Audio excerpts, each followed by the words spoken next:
కర్ణాటక నూతన ముఖ్యమంత్రిగా డీకే శివకుమార్ ప్రమాణం చేశారు. గవర్నర్ థావర్ చంద్ గెహ్లోట్ ప్రమాణ స్వీకారం చేయించారు.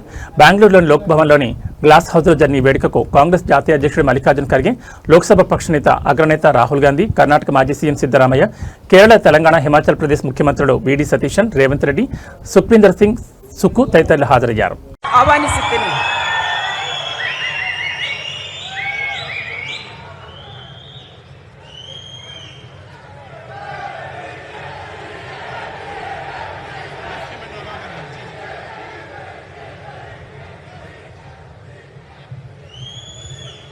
ಅವರ ಹಿರಿಯರಿಗೆ ಪುಷ್ಪ ಅರ್ಚನೆಯನ್ನ ಮಾಡಲಿದ್ದಾರೆ.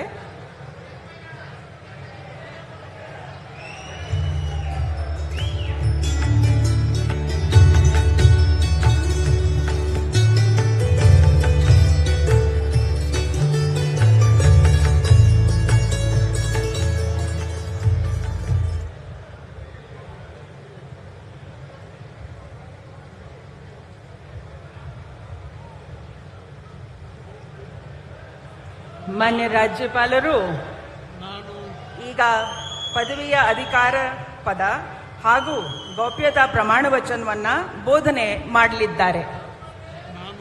ನಾನು ಡಿ.ಕೆ. ಶಿವಕುಮಾರ್ ಎಂಬ ಹೆಸರಿನಾದ ನಾನು ಕಾನೂನು ಮೂಲಕ ಸ್ಥಾಪಿತವಾದ ಭಾರತದ ಸಂವಿಧಾನ ವಿಷಯದಲ್ಲಿ ನಿಜವಾದ ಶ್ರದ್ಧೆ ಮತ್ತು ನಿಷ್ಠೆಯನ್ನ ಹೊಂದಿರುತ್ತೇನೆಂದು, ನಾನು ಭಾರತದ ಸಾರ್ವಭೌಮತ್ವವನ್ನು ಮತ್ತು ಅಖಂಡತೆಯನ್ನು ಎತ್ತಿ ಹಿಡಿಯುತ್ತೇನೆಂದು ಮತ್ತು ಕರ್ನಾಟಕ ರಾಜ್ಯದ ಮುಖ್ಯಮಂತ್ರಿಯಾಗಿ ನನ್ನ ಕರ್ತವ್ಯವನ್ನು ಶ್ರದ್ಧಾಪೂರ್ವಕವಾಗಿ ಮತ್ತು ಅಂತಃಕರಣಪೂರ್ವಕವಾಗಿ ನಿರ್ವಹಿಸುತ್ತೇನೆಂದು, ಭಯ ಅಥವಾ ಪಕ್ಷಾತೀತವಲ್ಲದೆ, ರಾಗ ದ್ವೇಷವಿಲ್ಲದೆ ಎಲ್ಲ ಬಗೆಯ ಜನರಿಗೆ ಸಂವಿಧಾನಕ್ಕೆ ಮತ್ತು ಕಾನೂನಿಗೆ ಅನುಸಾರವಾಗಿ ನ್ಯಾಯಯುತವಾಗಿ ಮಾಡುತ್ತೇನೆಂದು ನನ್ನ ಅಜ್ಜ ಗಂಗಾಧರಜ್ಜನ ಹೆಸರಿನಲ್ಲಿ ಪ್ರಮಾಣ ಮಾಡುತ್ತೇನೆ.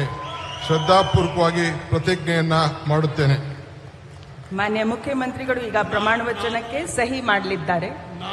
ನಾನು ಡಿ.ಕೆ. ಶಿವಕುಮಾರ್ ಎಂಬ ಹೆಸರಾದ ನಾನು ಕರ್ನಾಟಕ ರಾಜ್ಯದ ಮುಖ್ಯಮಂತ್ರಿಯಾಗಿ ನನ್ನ ಪರ್ಯಾಲೋಚನೆಗೆ ತರಲಾಗುವ ಅಥವಾ ನನಗೆ ತಿಳಿಯದೇ ಬರುವ ಯಾವುದೇ ವಿಷಯವನ್ನ ರಾಜ್ಯದ ಮುಖ್ಯಮಂತ್ರಿಯಾಗಿ ನನ್ನ ಕರ್ತವ್ಯವನ್ನ ಮುಕ್ತ ನಿರ್ವಹಣೆಯ ಅಗತ್ಯವಾಗುವುದೆಂದು ಸಂದರ್ಭದಲ್ಲಿ ಅಲ್ಲದೆ ಅನಾತ್ಯ ಯಾರೇ ವ್ಯಕ್ತಿಗೆ ಅಥವಾ ವ್ಯಕ್ತಿಗಳಿಗೆ ಪ್ರತ್ಯೇಕವಾಗಿ ಅಥವಾ ಪರೋಕ್ಷವಾಗಿ ತಿಳಿಸುವುದಿಲ್ಲ ಅಥವಾ ಬಹಿರಂಗಪಡಿಸುವುದಿಲ್ಲ ಎಂದು ನನ್ನ ಅಜ್ಜನ ವೀರ ಗಂಗಾಧರ ಅಜ್ಜರ ಹೆಸರಿನಲ್ಲಿ ಪ್ರಮಾಣ ಮಾಡುತ್ತೇನೆ. ಶ್ರದ್ಧಾಪೂರ್ವಕವಾಗಿ ಪ್ರತಿಜ್ಞೆಯನ್ನ ಮಾಡುತ್ತೇನೆ.